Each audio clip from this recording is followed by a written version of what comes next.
Bisa dibayangkan, bagaimana rasanya dipermalukan di hari yang seharusnya bahagia? Fatma, sang tokoh utama, ditampar dengan keras oleh ibu mertuanya sendiri, Ibu Wening, di depan ratusan tamu undangan. Dia dipaksa untuk menyerahkan rumah hasil jerih payahnya sendiri, sebagai kado pernikahan untuk adik iparnya. Tapi kali ini, Fatma tidak tinggal diam. Dia menolak perintah itu dengan tegas. Dan hanya dalam 30 menit, Fatma membalikan keadaan dan membongkar sebuah rahasia yang membuat semua orang terdiam, dan membuat sang mertua syok histeris.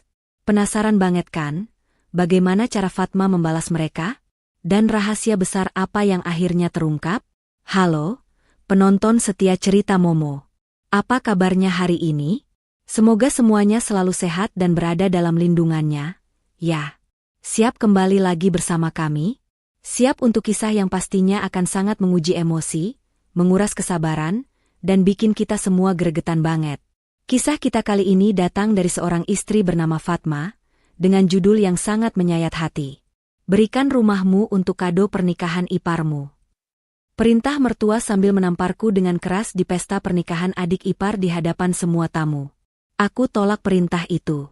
Lalu 30 menit kemudian ku buat dia syok histeris. Seperti biasa, sebelum kita masuk ke babak pertama ceritanya, yuk kita bangun channel cerita Momo ini bersama-sama.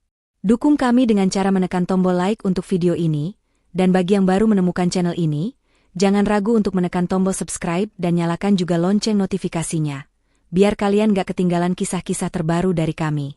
Dan yang paling penting, ayo kita ramaikan kolom komentar. Tulis nama kalian, asal kota kalian dari mana, dan jangan lupa ketik hadir. Kami ingin tahu dari mana saja penonton setia cerita Momo menonton kisah ini. Sudah siap? Kalau sudah, mari kita masuk ke dalam ceritanya.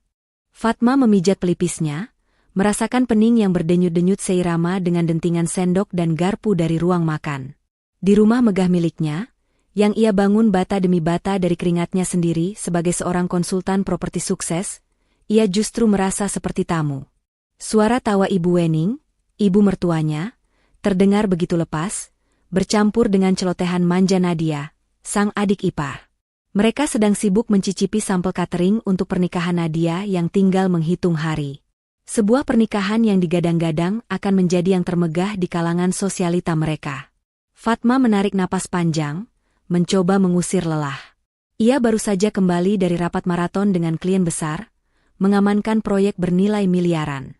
Namun, pencapaian itu terasa hambar setiap kali ia melangkahkan kaki ke dalam istananya sendiri. Sejak Ibu Wening dan Nadia memutuskan untuk tinggal bersama mereka, dengan alasan membantu Fatma mengurus rumah, suasana damai telah lama menguap. Terlebih sejak Heru, suaminya, lebih banyak menghabiskan waktu di rumah, membantu sang ibu mengurus rencana pernikahan adiknya ketimbang mengurus bisnisnya sendiri yang entah bagaimana nasibnya. Heru adalah pria yang dicintai Fatma. Dulu, sebelum ia melihat bagaimana suaminya itu tak lebih dari bayang-bayang ibunya. Setiap keputusan, setiap rencana, selalu harus melalui persetujuan Ibu Wening. Dan kini, fokus utama Ibu Wening adalah pernikahan putri kesayangannya, Nadia. Tidak ada yang boleh kurang.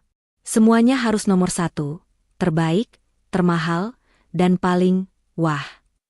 Kata, gengsi, menjadi mantra yang diucapkan setiap hari di rumah itu.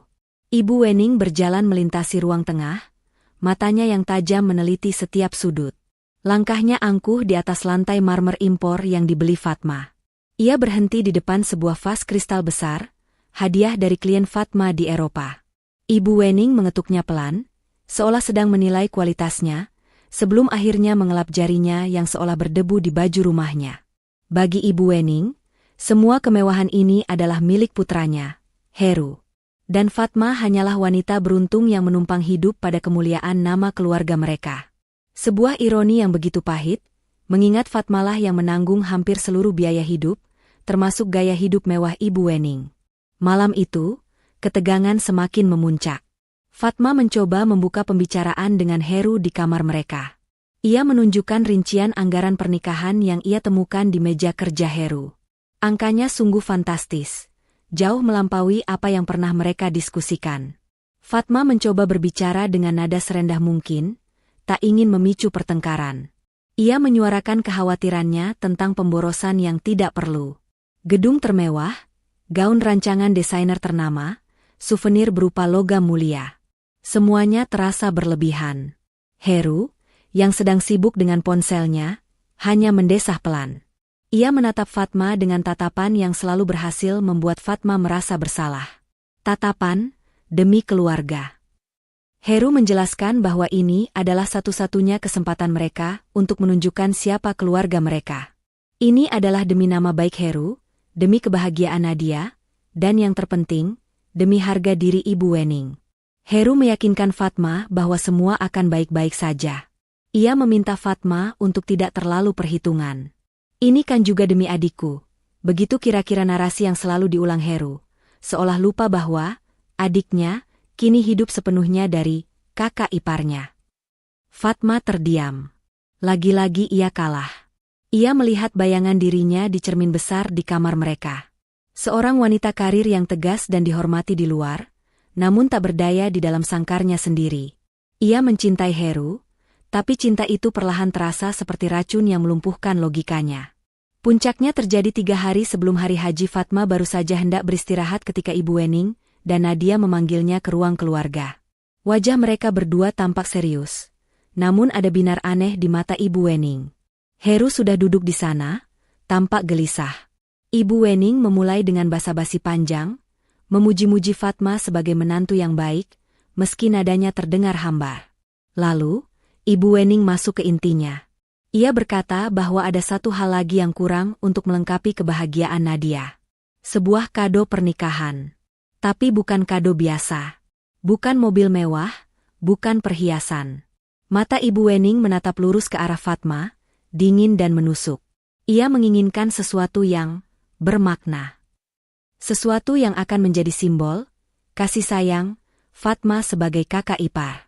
Fatma merasakan firasat buruk menjalari tulang punggungnya. Jantungnya berdebar kencang. Ia bisa melihat Heru menunduk, tak berani menatap matanya. Suasana di ruangan itu terasa berat dan menyesakan. Ibu Wening tersenyum tipis, senyum yang sama sekali tidak terlihat ramah. Ibu yakin, katanya pelan namun penuh penekanan, kamu pasti akan setuju, Fatma. Demi kebahagiaan kami semua. Fatma menelan ludah. Ia belum tahu permintaan apa yang akan keluar dari bibir mertuanya. Namun, satu hal yang ia tahu pasti, badai besar sedang menuju ke arahnya. Dan pernikahan Nadia yang tinggal beberapa hari lagi, bukanlah sebuah perayaan, melainkan sebuah panggung perhitungan. Keheningan di ruang keluarga itu terasa begitu pekat, seolah bisa diiris dengan pisau. 3 pasang mata kini tertuju lurus pada Fatma. Heru, suaminya, masih menunduk, jemarinya bertaut gelisah di pangkuannya. Nadia, sang adik ipar, duduk di sebelah ibunya, wajahnya dibuat semanja mungkin, seolah ia adalah putri kecil yang menunggu hadiah terbesar dalam hidupnya.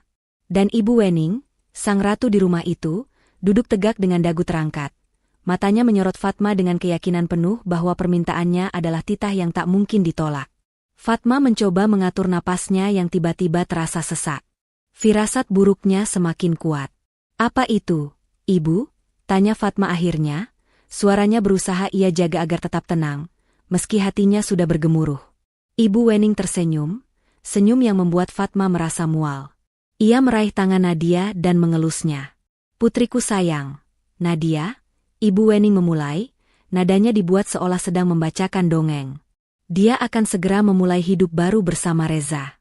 Tentu saja, sebagai seorang ibu, ibu ingin dia mendapatkan yang terbaik. Ibu ingin dia hidup nyaman. Sama seperti kakaknya, Heru, yang hidup sangat nyaman di sini. Jantung Fatma serasa berhenti berdetak. Ia tahu persis kemana arah pembicaraan ini. Rumah ini, istana yang ia bangun dengan darah, keringat, dan air mata. Kamu kan punya banyak properti lain, Fatma, lanjut Ibu Wening, suaranya kini berubah santai, seolah apa yang akan ia minta adalah hal sepele. Beberapa apartemen di pusat kota, ruko yang kamu sewakan, bahkan ada tanah kosong di pinggir kota, kan? Fatma hanya diam. Semua aset itu adalah hasil kerja kerasnya, fondasi masa depannya. Begini, Ibu Wening akhirnya sampai pada intinya. Ibu dan Heru sudah memikirkannya matang-matang. Daripada Nadia dan Reza nanti harus repot-repot mencari rumah, mengontrak, atau bahkan tinggal di rumah orang tua Reza yang sempit itu, alangkah baiknya.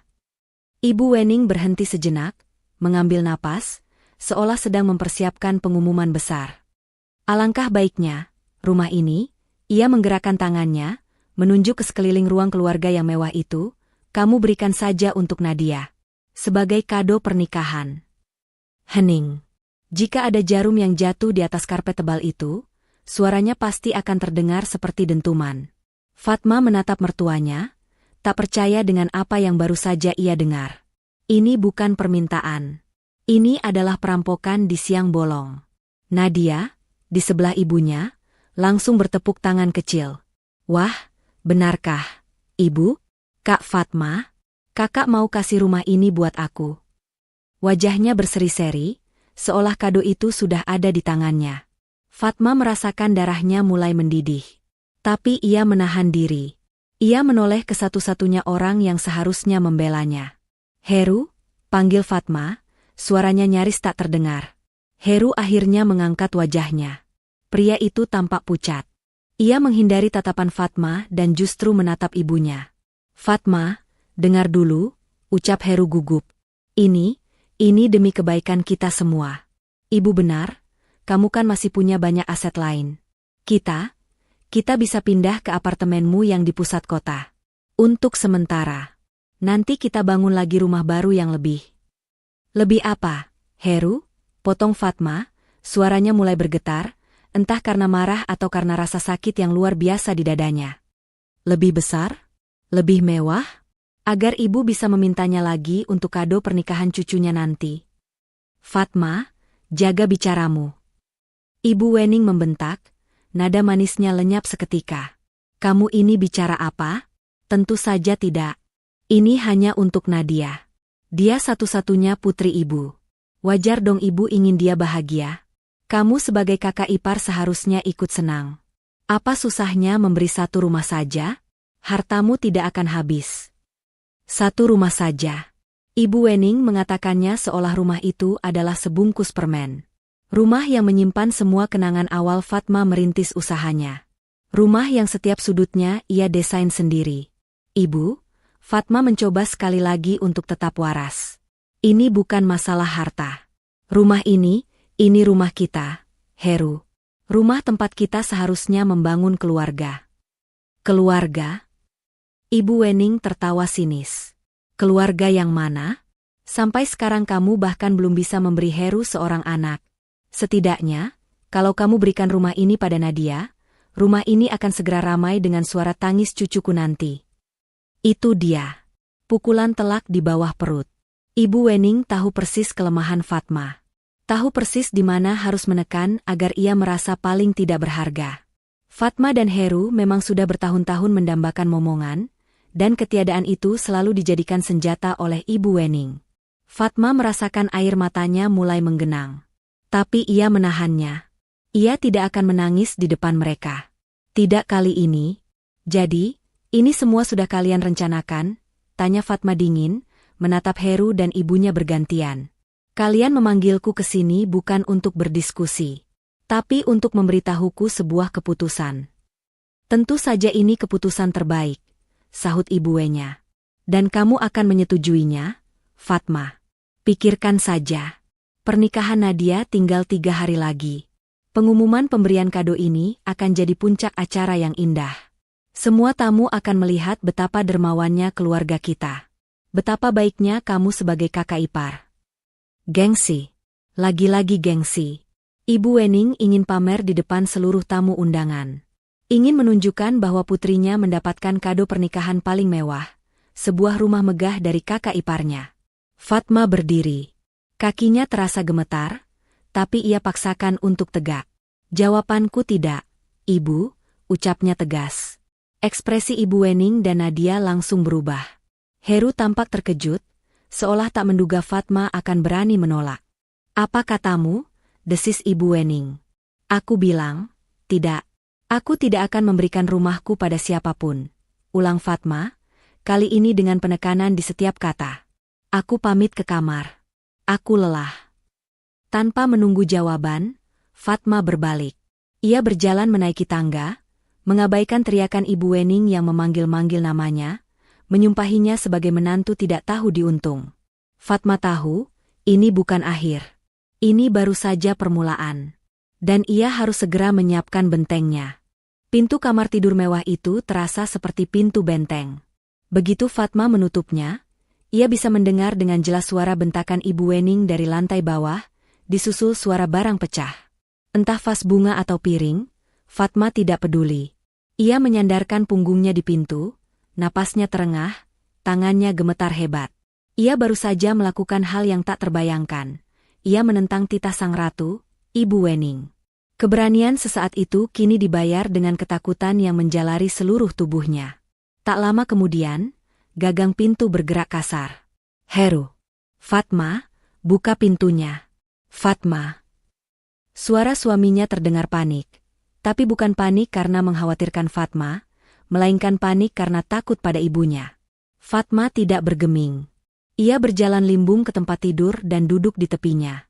Aku butuh waktu sendiri, Heru, desis Fatma pelan. Waktu sendiri? Kamu gila? Kamu baru saja mempermalukan ibu di depan Nadia. Bagaimana bisa kamu bilang? Tidak? Sejak kapan kamu jadi pembangkang begini? Cerocos Heru dari balik pintu. Hati Fatma serasa diremas. Pembangkang. Ia disebut pembangkang di rumahnya sendiri, oleh suaminya sendiri, karena mempertahankan haknya. Sejak kapan kamu jadi kaki tangan ibumu untuk merampok istrimu sendiri? Heru, balas Fatma, suaranya lebih tajam. Terdengar suara Heru menggeram frustrasi.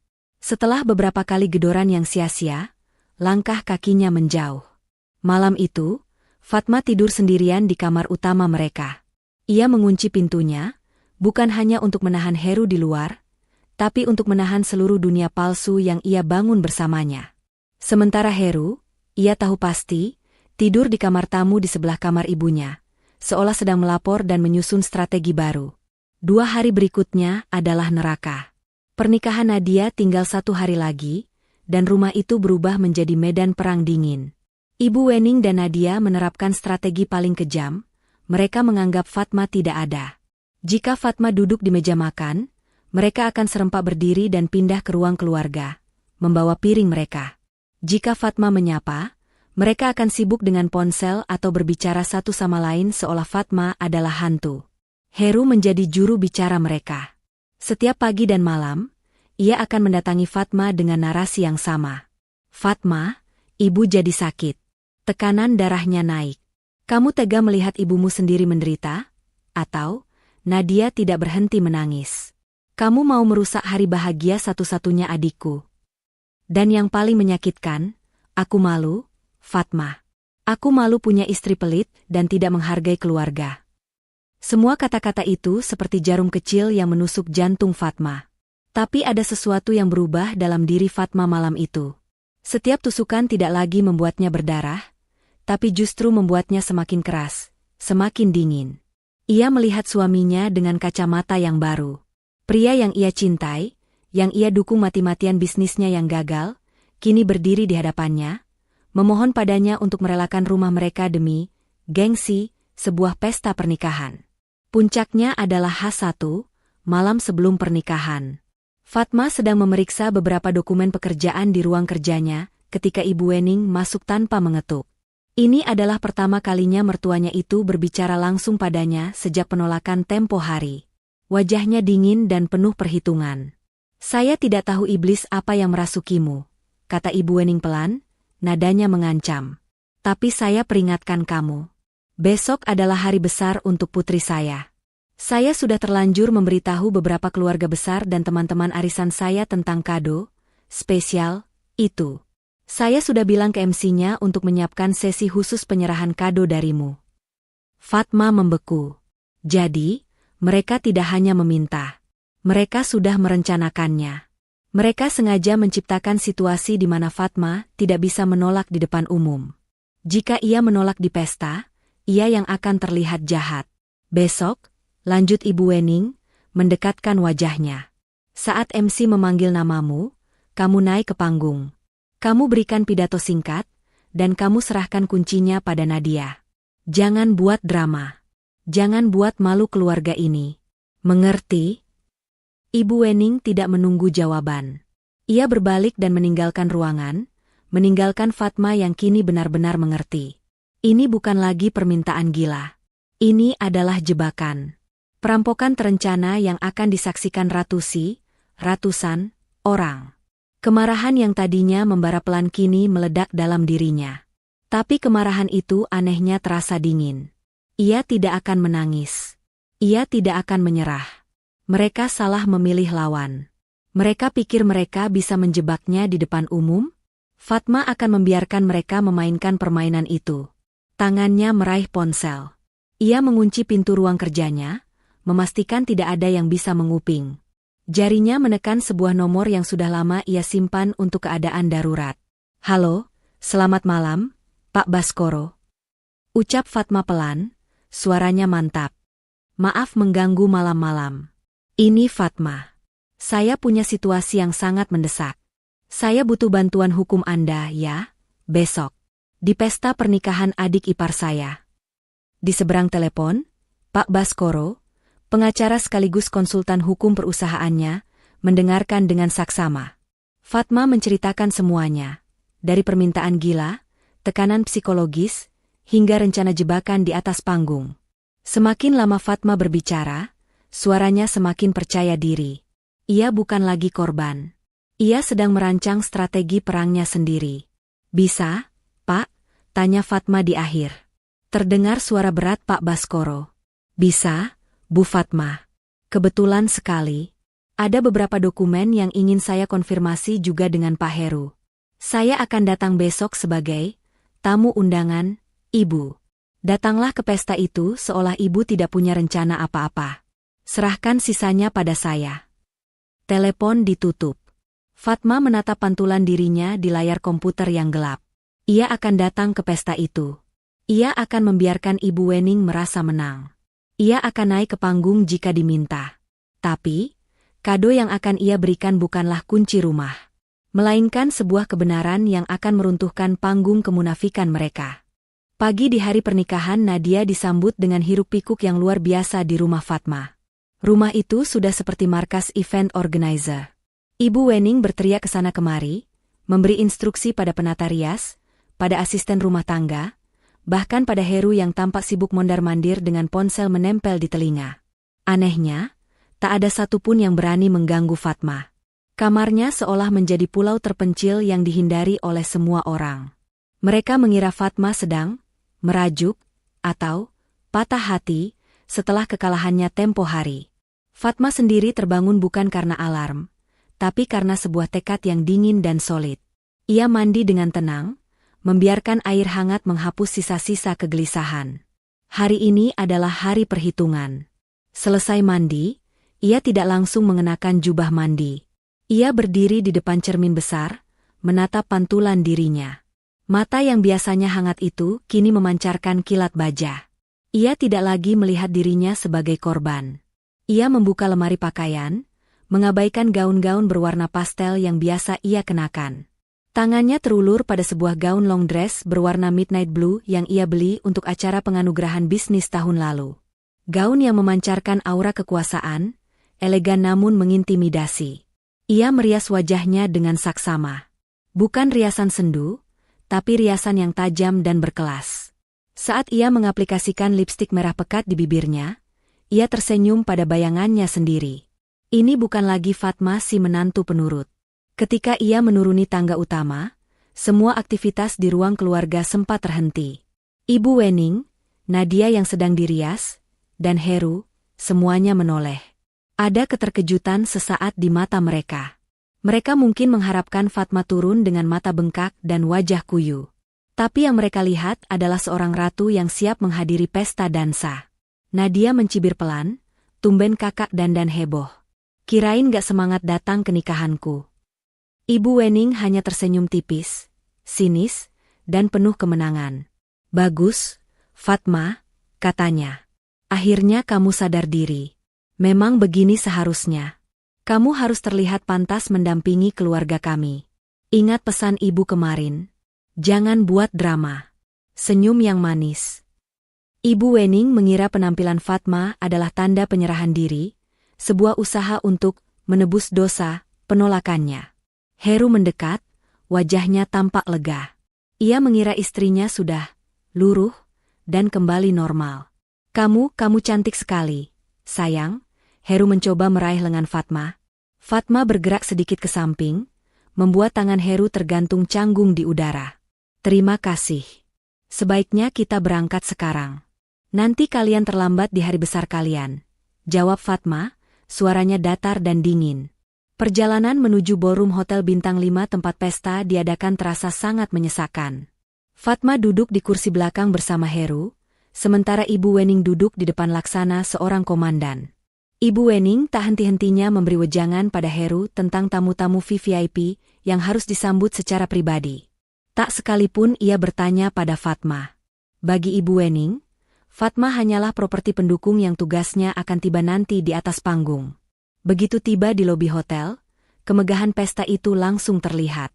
Bunga impor dirangkai menjulang tinggi, alunan musik orkestra yang lembut menyambut tamu. Semua yang hadir adalah kalangan atas, kolega bisnis Fatma, dan tentu saja, teman-teman arisan Ibu Wening yang terkenal sombong. Reza, sang mempelai pria, tampak sedikit gugup berdiri di samping Nadia, yang bersinar dalam gaun pengantinnya yang harganya pasti selangit. Fatma berjalan memasuki ballroom dengan langkah mantap. Ia sengaja memisahkan diri dari rombongan Heru dan ibunya. Ia mengambil segelas minuman dan berdiri di sudut yang agak tenang, mengamati. Ia melihat Ibu Wening dan Heru sibuk menyapa tamu, tertawa lebar, membusungkan dada, seolah merekalah pemilik pesta, seolah semua kemewahan itu adalah hasil jerih payah mereka. Saat itulah matanya menangkap sosok yang ia tunggu. Di antara kerumunan tamu, berdiri seorang pria parubaya yang tampak berwibawa dengan setelan batik sutra yang rapi. Pak Baskoro. Pengacaranya itu datang tepat waktu, menyamar sempurna sebagai salah satu tamu undangan VVIP. Pak Baskoro melihat ke arah Fatma, lalu memberikan satu anggukan kecil yang nyaris tak terlihat. Sebuah konfirmasi. Semuanya aman. Jantung Fatma berdebar sedikit lebih cepat. Bukan karena takut, tapi karena adrenalin. Ia kini siap. MC di atas panggung sudah mulai berbicara, memuji-muji kemegahan pesta, memuji keindahan sang pengantin. Dan sesaat lagi, hadirin sekalian, suara MC itu menggema, kita akan ada satu sesi yang sangat spesial. Sebuah persembahan kasih dari kakak ipar terkasih. Fatma tersenyum tipis. Ia meletakkan gelas minumannya. Permainan akan segera dimulai. Musik orkestra tiba-tiba berhenti, digantikan oleh alunan jingle yang megah. Lampu sorot ballroom yang tadinya temaram, kini bergerak liar sebelum akhirnya berhenti dan menyorot tajam ke satu titik, ke arah Fatma, yang berdiri di sudut ruangan. Ratusan pasang mata kini mengikutinya. Fatma merasakan tatapan itu seperti ribuan jarum, namun ia tidak gentar. Ya, hadirin sekalian. Suara MC itu terdengar bersemangat, seolah ia sedang mengumumkan pemenang undian besar. Kita panggilkan, sosok kakak ipar yang luar biasa, hati yang begitu mulia, Ibu Fatma. Mari kita berikan tepuk tangan yang meriah. Tepuk tangan terdengar sedikit canggung. Para tamu, terutama kolega bisnis Fatma, saling berpandangan.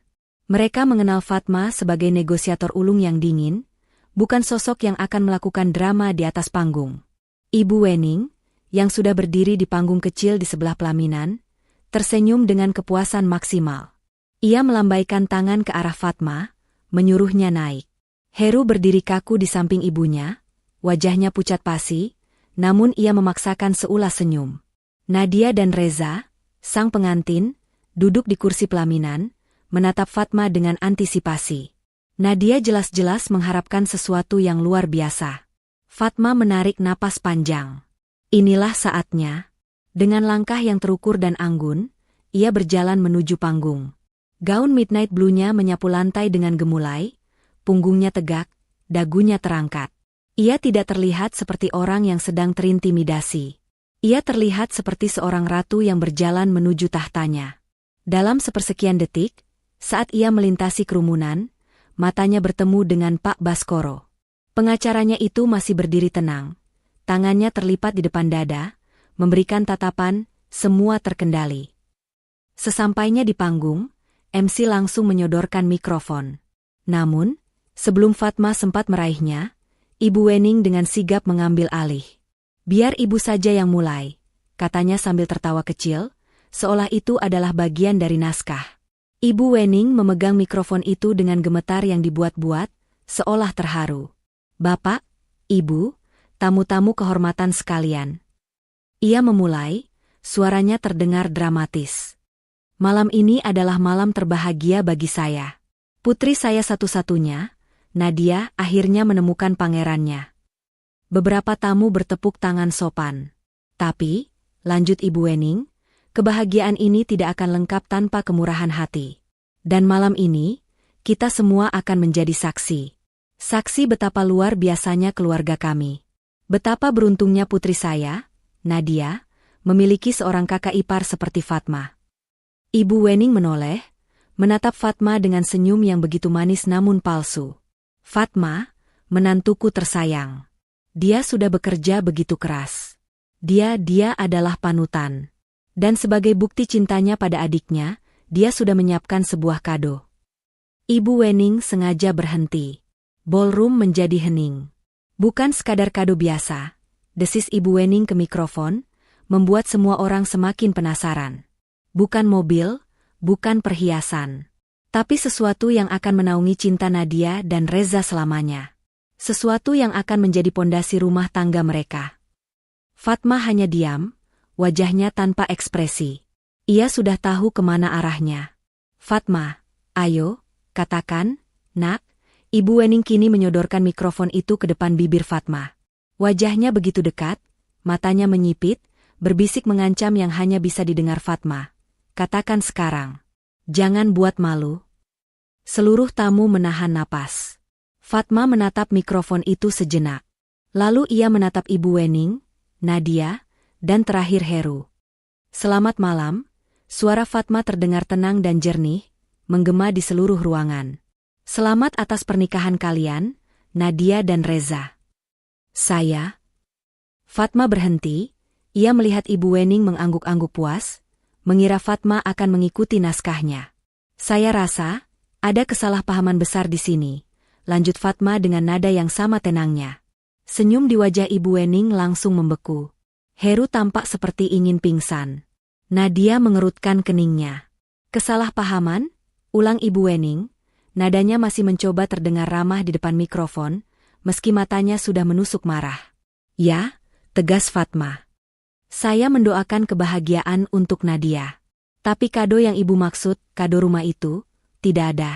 Dan tidak akan pernah ada." Hening. Jika tadi hening karena penasaran, kini hening karena syok. Wajah Ibu Wening memerah padam. Gengsi yang ia bangun setinggi langit di depan teman-teman arisannya kini runtuh dalam hitungan detik. Ia dipermalukan. Di panggungnya sendiri. Kamu. Ibu Wening gemetar hebat. Ia lupa ada mikrofon di tangannya. Ia lupa ada ratusan tamu yang menonton. Yang ada di pikirannya hanyalah amarah. "Dasar menantu tidak tahu diri. Tidak tahu diuntung," teriak Ibu Wening. Dan saat itu juga, plak, sebuah tamparan keras mendarat di pipi kiri Fatma. Suaranya begitu nyaring, terdengar jelas ke seluruh penjuru ballroom. Musik yang baru saja mencoba mengalun pelan, langsung mati total. MC ternganga. Para tamu di barisan depan refleks berdiri. Pipi Fatma terasa panas dan perih. Ia bisa merasakan air mata mengancam keluar, bukan karena sakit fisik, tapi karena puncak penghinaan ini. "Berani kamu mempermalukan saya, hah?" bentak Ibu Wening lagi, tangannya terangkat hendak menampar lagi. Tapi Fatma tidak menunduk. Ia tidak menangis. Ia perlahan mengangkat wajahnya, menatap lurus ke mata Ibu Wening yang menyala-nyala. Ada jejak 5 jari yang memerah di pipinya, menjadi saksi bisu. Dengan ketenangan yang mengerikan, Fatma meraih mikrofon dari tangan MC yang masih membeku. Ia mendekatkan mikrofon itu ke bibirnya. Seperti yang saya katakan, suara Fatma bergetar sedikit karena tamparan, tapi terdengar jelas dan mantap. "Aku tolak perintah itu." Ballroom yang tadinya hening karena syok, kini meledak dalam lautan bisik-bisik. Suaranya seperti ribuan lebah yang marah. Tamparan itu, yang begitu keras dan nyata, kini menjadi pusat gosip terpanas di setiap meja. Jejak 5 jari merah di pipi Fatma adalah bukti nyata yang tak terbantahkan. Ibu Wening berdiri gemetar, bukan karena penyesalan, tapi karena luapan amarah yang belum tuntas. Matanya masih melotot buas, napasnya terengah. Di pelaminan, Nadia, sang pengantin, akhirnya tak bisa menahan diri. "Ibu, Kak Fatma, pestaku. Kalian merusak pestaku."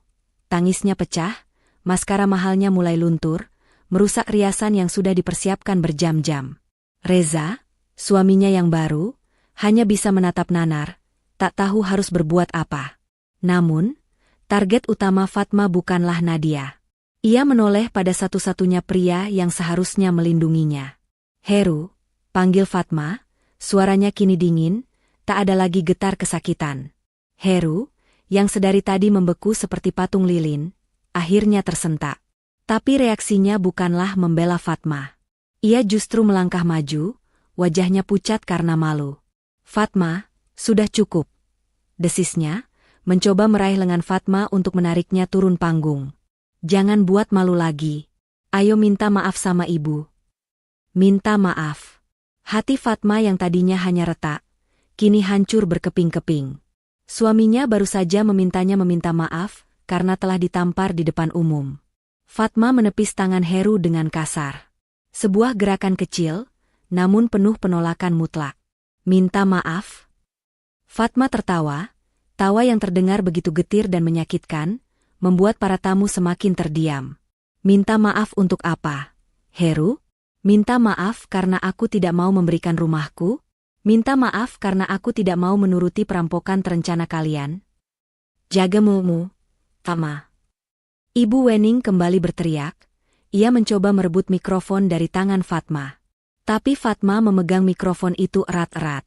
Ia menatap ratusan tamu yang kini menontonnya seperti sebuah tontonan sirkus. "Maafkan saya, Bapak dan Ibu sekalian," ucap Fatma, suaranya kini lantang, dipenuhi otoritas yang selama ini ia sembunyikan di rumah. "Maafkan saya karena Anda semua harus menyaksikan drama keluarga yang menjijikan ini. Anda semua diundang ke sini untuk sebuah perayaan."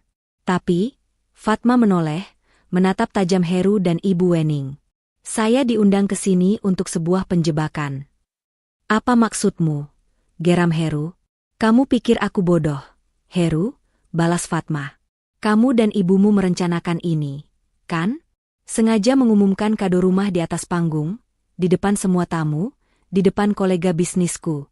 Kalian pikir, dengan begitu aku akan terpojok, aku akan malu, dan akhirnya menyerahkan kunci rumah itu demi gengsi kalian?" Heru dan Ibu Wening tidak bisa menjawab. Wajah mereka adalah bukti pengakuan yang paling jelas. "Kalian benar," lanjut Fatma. "Aku memang malu. Tapi aku tidak akan menyerah. Aku sudah bilang, aku tolak perintah itu." "Lalu apa maumu sekarang?" "Hah?" tantang Ibu Wening. "Mengacaukan pesta putriku? Silakan. Ambil saja suamimu. Pergi dari sini. Aku tidak sudi punya menantu pelit dan tidak tahu berbakti sepertimu." "Oh, Ibu," Fatma tersenyum, senyum yang membuat Ibu Wening merinding. "Anda salah besar. Saya tidak akan pergi. Setidaknya belum. Karena kado saya yang sebenarnya baru akan dimulai." Fatma mengangkat tangannya sedikit, melihat jam tangan berlian di pergelangannya. Gerakan itu terlihat begitu elegan, sekaligus begitu mengancam. "Tepat 30 menit dari sekarang, Ibu," bisik Fatma ke mikrofon. "Tepat 30 menit, Anda akan mengerti apa arti dari tamparan Anda tadi." "Apa maksudmu? Jangan main teka-teki, sialan," maki Ibu Wening. Fatma mengabaikannya. Ia memutar tubuhnya, menghadap ke kerumunan tamu. "Saya rasa, pesta ini sudah selesai," katanya tenang. Saat itulah, di pintu masuk utama ballroom, terjadi sedikit keributan.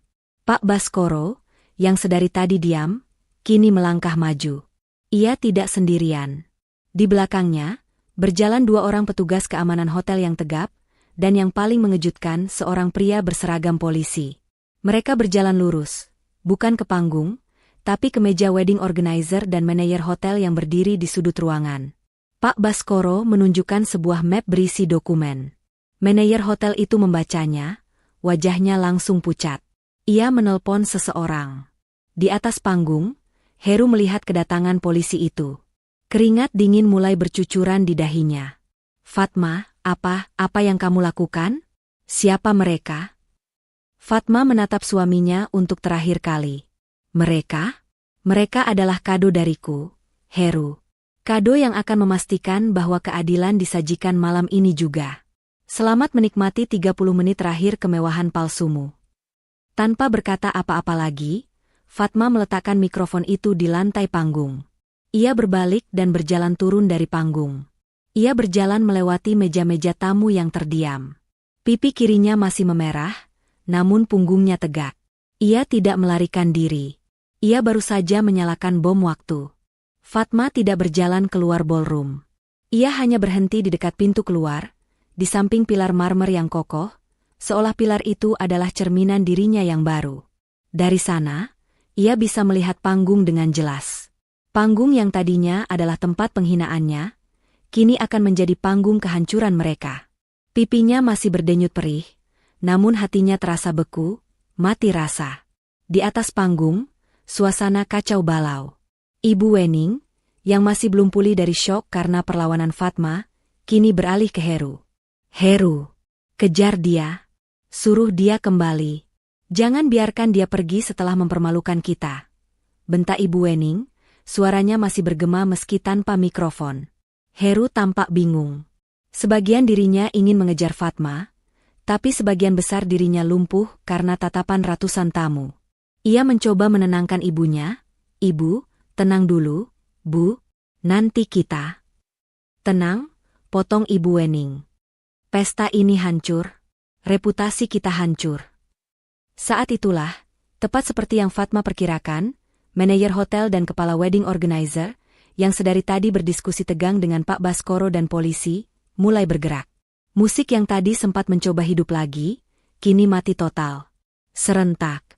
Lampu spotlight romantis di pelaminan padam, digantikan oleh lampu utama ballroom yang putih dan benderang. Terang benderang, menelanjangi setiap ekspresi malu dan bingung di wajah para tamu. Kepala wedding organizer, W.O., seorang pria yang biasanya ramah, kini berjalan ke atas panggung dengan wajah merah padam karena marah. Ia merebut mikrofon dari MC yang gemetaran. Selamat malam, Bapak dan Ibu sekalian, suara kepala W.O. itu terdengar berat dan marah. Atas nama manajemen hotel dan seluruh vendor, kami memohon maaf yang sebesar-besarnya. Pesta ini, kami hentikan. Jika tamparan tadi adalah ledakan kecil, ini adalah gempa bumi. Ibu Wening membelalak. Apa-apaan ini? Beraninya kamu. Saya bayar kamu mahal untuk mengurus pesta, bukan menghentikannya. Justru itu masalahnya, Ibu Wening. Balas sang W.O., tak ada lagi nada sopan. Anda tidak membayar kami. Ibu Wening terdiam. Heru memucat. Apa maksudmu? Saya sudah berikan cek. Cek untuk pelunasan. Bantah Heru, suaranya bergetar. Cek?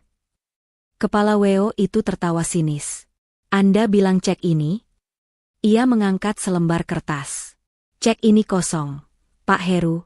Dan kartu kredit unlimited yang Anda jaminkan untuk DP gedung, baru saja ditolak. Limitnya dibekukan. Semua mata kini beralih dari Ibu Wening ke Heru. Pria itu terhuyung, ia seperti kehabisan udara. Tidak mungkin. Desis Heru, tangannya merogoh saku, mencari ponsel. Saat itulah Pak Baskoro melangkah maju dengan tenang, diikuti oleh petugas polisi di belakangnya. Ia mengambil mikrofon lain. Selamat malam. Nama saya Baskoro, kuasa hukum dari Ibu Fatma. Saya di sini untuk meluruskan beberapa hal. Suaranya tenang namun mematikan. Cek itu kosong, dan kartu kredit itu dibekukan, karena dananya memang bukan milik Pak Heru. Lanjut Pak Baskoro. Dana itu adalah milik perusahaan Ibu Fatma, yang telah dipindahkan oleh Pak Heru secara ilegal selama 3 bulan terakhir. Plot twist itu menghantam ballroom seperti pukulan palu godam. Para tamu ternganga. Jadi, ini bukan sekadar menantu pelit. Ini penggelapan dana? Pencurian? Selama ini, lanjut Pak Baskoro, Pak Heru dan Ibu Wening telah hidup dari kemewahan palsu. Mereka menggunakan dana perusahaan Ibu Fatma untuk membiayai gaya hidup dan pesta pernikahan mewah ini. Mereka pikir, setelah pesta, mereka bisa memaksa Ibu Fatma menyerahkan rumahnya bukan untuk kado, tapi untuk dijual. Untuk menutupi jejak pencurian uang yang mereka lakukan. Heru jatuh terduduk di pinggir panggung. Kakinya tak sanggup lagi menopang tubuhnya. Tidak. Fatma, dia tidak mungkin tahu. Lirihnya. Oh, dia tahu, Pak Heru, kata Pak Baskoro. 30 menit yang lalu, saat Ibu Wening menampar klien saya, saat itu pula Ibu Fatma memberikan sinyal pada saya untuk mengeksekusi pembekuan total semua rekening yang Anda gunakan. Termasuk rekening yang menampung dana haram untuk membayar pesta ini.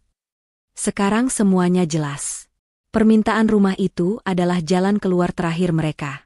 Jebakan di panggung adalah upaya putus asa mereka. Nadia, sang pengantin, akhirnya mengerti. Pesta mewahnya, gaun mahalnya, semuanya palsu. Mas Heru, Ibu, jadi ini semua utang? Ibu Wening tidak mendengar. Dunianya berputar. Gengsi, harga diri, reputasi yang ia bangun di depan teman-teman arisannya. Semuanya hancur dalam sekejap. Ia melihat ke sekeliling. Ratusan pasang mata menatapnya. Bukan dengan kagum, tapi dengan cemooh. Dengan tatapan jijik. Ia melihat Fatma di ujung ruangan. Wanita itu masih berdiri tegak, menatapnya dengan dingin. Tidak aak. Bukan teriakan marah. Itu adalah raungan putus asa. Ibu Wening menjambak rambutnya sendiri yang disasak tinggi. Tidak mungkin. Heru, katakan pada mereka itu bohong. Katakan. Ia mengguncang-guncang tubuh Heru yang sudah lemas. Bilang, nak, bilang. Tapi Heru hanya menangis. Benar, Ibu, semuanya benar. Uangnya habis. Kita bangkrut. Fatma mengambil semuanya kembali. Itulah kata-kata terakhir yang didengar Ibu Wening. Pandangannya menjadi gelap. Malu yang tak tertanggungkan, kehancuran reputasi di depan publik, dan kenyataan bahwa ia kini miskin, semuanya terlalu berat. Dengan teriakan melengking yang panjang dan histeris, mata Ibu Wening memutar ke belakang, dan ia ambruk pingsan di atas panggung megah itu. Syok. Histeris. Tepat seperti yang Fatma janjikan. Pingsannya Ibu Wening adalah sinyal kehancuran total. Itu bukan pingsan dramatis yang mengundang simpati. Itu adalah pingsan yang memalukan di tengah lautan cemooh. Para tamu yang tadinya hanya berbisik, kini tak lagi menahan diri. Suara-suara itu terdengar jelas. Ya Tuhan, pesta utangan. Gengsi selangit, tapi pakai uang menantu. Gila, suaminya sendiri yang mencuri, istrinya yang ditampar. Kasihan sekali Ibu Fatma. Beberapa teman arisan Ibu Wening, yang tadinya duduk di meja VIP paling depan, kini menjadi orang pertama yang bergegas keluar. Wajah mereka merah padam karena malu, seolah takut ketahuan pernah berteman dengan keluarga penipu. Mereka berjalan cepat, menutupi wajah dengan tas bermerek mereka, menghindari tatapan Fatma seolah Fatmalah yang membawa wabah. Fatma masih berdiri di dekat pilar. Ia menyaksikan semuanya dengan ketenangan yang menakutkan. Ia melihat tim medis hotel bergegas naik ke panggung dengan tandu lipat. Mereka mencoba memberikan pertolongan pertama pada Ibu Wening. Di sisi lain panggung, drama yang tak kalah menyedihkan sedang terjadi. Nadia, sang pengantin, akhirnya sadar dari histerianya. Pesta impiannya, gaun mewahnya, semuanya kini terasa seperti kostum badut di tengah sirkus yang gagal. Ia menatap Reza, suaminya yang baru beberapa jam itu. Reza, sayang, ini nggak seperti yang kamu lihat, pasti ada salah paham. Reza, yang sedari tadi dia membatu, akhirnya bergerak. Wajahnya yang tadinya gugup kini mengeras. Ia menatap Nadia, lalu Heru yang masih terduduk lemas, dan Ibu Wening yang sedang diurus tim medis. Ia berasal dari keluarga yang sederhana, namun terhormat. Dan malam ini, kehormatan keluarganya baru saja diinjak-injak. Salah paham, desis Reza. Aku melihat kakak iparmu ditampar. Aku mendengar suamimu mengakui kalian bangkrut. Aku melihat ibumu pingsan karena ketahuan menipu. Salah paham bagian mana, Nadia? Tapi aku mencintaimu. Isak Nadia, mencoba meraih tangan Reza. Reza menarik tangannya. Cinta? Atau kamu butuh aku untuk membayar sisa utang pesta ini? Tepat di saat itu, orang tua Reza yang tampak syok, maju dan menarik lengan putra mereka. Pulang, nak, kata ayah Reza tegas. Kita tidak punya urusan lagi di sini. Keluarga kita tidak akan pernah terikat dengan keluarga penipu. Reza menatap Nadia untuk terakhir kalinya. Jangan pernah cari aku lagi, katanya dingin. Ia lalu berbalik, melepaskan jas pengantinnya yang terasa gerah, dan berjalan cepat keluar ballroom bersama keluarganya, meninggalkan Nadia yang kini meraung sendirian di atas pelaminan. Pengantin wanita yang ditinggal suaminya di hari pernikahannya sendiri. Sementara itu, Heru akhirnya bisa berdiri. Matanya liar mencari satu sosok. Fatma. Ia melihat Fatma masih di sana, mengawasinya. Dengan sisa-sisa tenaga, Heru berlari terhuyung menuruni panggung, mengabaikan ibunya yang sedang diangkat ke tandu, mengabaikan adiknya yang menangis meraung. Fatma, Fatma, tolong. Heru sampai di depan Fatma, napasnya tersengal. Ia mencoba meraih tangan Fatma, tapi Fatma menariknya. Tolong aku, sayang. Pinta Heru, suaranya parau. Hentikan ini semua. Aku tahu aku salah. Tapi ibu bisa mati. Aku akan ceraikan kamu, tidak. Maksudku, aku akan turuti semua maumu. Tapi tolong, bekukan pembekuan itu. Beri aku akses sedikit saja. Untuk bayar vendor, untuk bayar rumah sakit ibu. Fatma menatap pria di hadapannya. Pria yang pernah ia cintai sepenuh hati. Pria yang ia kira adalah pelindungnya. Kini ia terlihat begitu hina, begitu menyedihkan. Bahkan di titik ini, yang ia pikirkan hanyalah uang. Sudah terlambat, Heru, jawab Fatma, suaranya datar. Belum terlambat. Heru menggeleng panik. Kita bisa perbaiki ini. Kita mulai lagi dari awal. Kita tinggalkan ibu dan Nadia. Hanya kita berdua. Seperti dulu, Fatma, seperti dulu. Fatma tersenyum tipis. Lucu sekali, katanya. Dulu, kamu tidak akan pernah bisa kembali ke dulu, Heru. Karena, dulu, kamu adalah suamiku. Dan sekarang kamu adalah pencuri. Heru tersentak seolah baru saja ditampar. Dan untuk permintaanmu. Fatma merogoh sesuatu dari tas tangannya yang elegan. Bukan ponsel. Bukan kunci. Melainkan sebuah amplop tebal berwarna coklat. Ia menyerahkannya ke dada Heru. Heru menatap amplop itu dengan bingung. Apa ini? Itu kado pernikahan dariku, kata Fatma. Bukan untuk Nadia. Tapi untukmu. Di saat yang sama, Pak Baskoro mendekat bersama dua petugas polisi. Pak Heru, sapa Pak Baskoro tenang. Amplop itu adalah salinan surat gugatan cerai dan tuntutan pidana atas penggelapan dana perusahaan yang sudah didaftarkan Ibu Fatma siang tadi. Heru meremas amplop itu. Tubuhnya gemetar hebat. Jadi, Fatma sudah merencanakan ini bahkan sebelum pesta dimulai. Tamparan itu hanyalah pelatuk terakhir. Dan Pak Heru, lanjut Pak Baskoro, mengingat Anda sudah mengakui perbuatan Anda di depan umum, dan ada potensi Anda melarikan diri atau menghilangkan barang bukti, kami meminta Anda untuk ikut ke kantor polisi sekarang juga. Untuk memberikan keterangan. Tidak, Fatma. Heru menatap Fatma dengan putus asa. Fatma hanya menatapnya lurus. Dingin. Tanpa cinta. Tanpa benci. Hanya ama. Nikmati kehancuranmu, Heru, bisik Fatma. Kemudian, ia berbalik. Ia berjalan melintasi ballroom yang kini porak-poranda. Ia melewati sisa-sisa makanan catering mahal yang tak tersentuh. Ia melewati dekorasi bunga impor yang kini tampak layu. Saat ia sampai di pintu keluar, ia sempat berpapasan dengan tim medis yang mendorong tandu Ibu Wening, yang baru saja sadar dan kembali meraung histeris. Fatma tidak menoleh. Ia terus berjalan keluar, menuju udara malam yang dingin. Saat pintu lobi hotel terbuka, ia menarik napasnya dalam-dalam. Udara yang ia hirup terasa begitu segar, begitu bersih.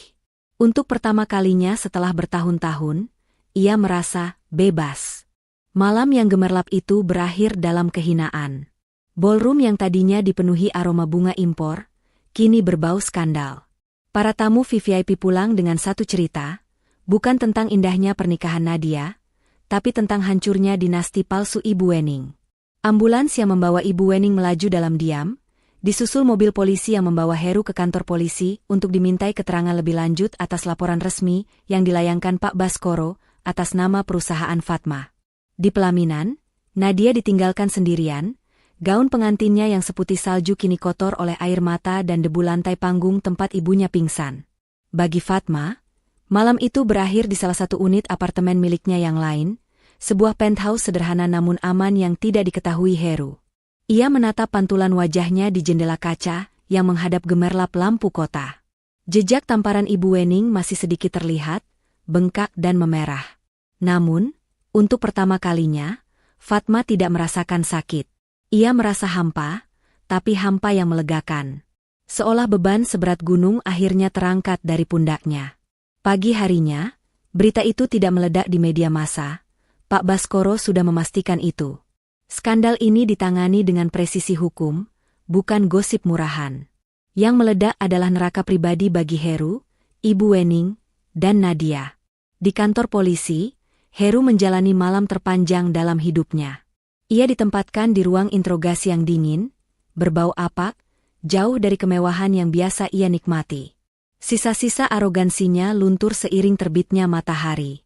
Ia mencoba menggunakan nama besar keluarganya, tapi nama itu kini tak ada harganya. Di hadapan penyidik, Heru awalnya mencoba menyangkal, menuduh Fatma berlebihan, menyebut ini hanya masalah rumah tangga.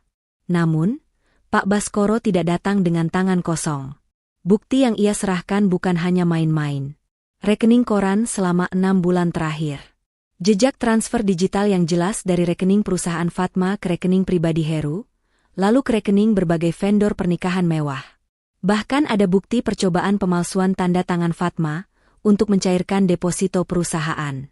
Di hadapan bukti-bukti telah itu, Heru tak bisa berkutik. Ia bukan lagi suami yang sedang bertengkar. Ia adalah tersangka penggelapan dana. Statusnya resmi dinaikkan menjadi tahanan. Sementara itu, Ibu Wening terbangun di rumah sakit. Bukan di ruang VVIP yang biasa ia minta, tapi di ruang rawat kelas 1 biasa, karena jaminan kartu kredit Heru sudah diblokir total. Nadia tertidur di sofa kecil di sampingnya, masih memakai baju yang sama dari semalam, wajahnya bengkak karena menangis.